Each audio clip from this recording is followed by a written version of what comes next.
The crossing of the CSX Railroad at Trenton Road in St. Clair Township in Butler County was fully operational Friday morning, with this train passing through shortly before noon. But that hasn't been the case for more than a week, with the company shutting down the intersection for emergency repairs to a loose rail, as shown in these pictures from the Butler County Engineer's office. The problem is, the engineer says the railroad didn't notify anyone in advance of the repairs, causing a safety issue with emergency services not knowing about possible delays. Disappointment, quite honestly. I thought we were making progress over this. CSX says in a statement emergency repairs were needed for a loose rail and took longer than expected because of cold weather and difficulty getting asphalt. The railroad also says it contacted Butler County dispatchers, but that office says there's no record of any calls from the railroad either last Wednesday or Thursday.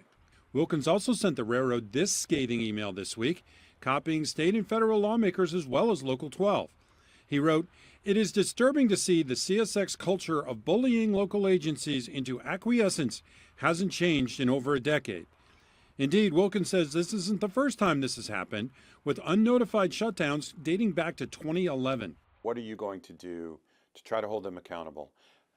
And what can you do to make sure this doesn't happen again? Yeah, that's a great question. Only from the standpoint, we have tried. We've tried in 11, we did a number of things, and they come to light. They met with us at 11, and shortly after that they made some changes, but it doesn't last. It's just a culture. In St. Clair Township, James Pilcher, back to you in the studio.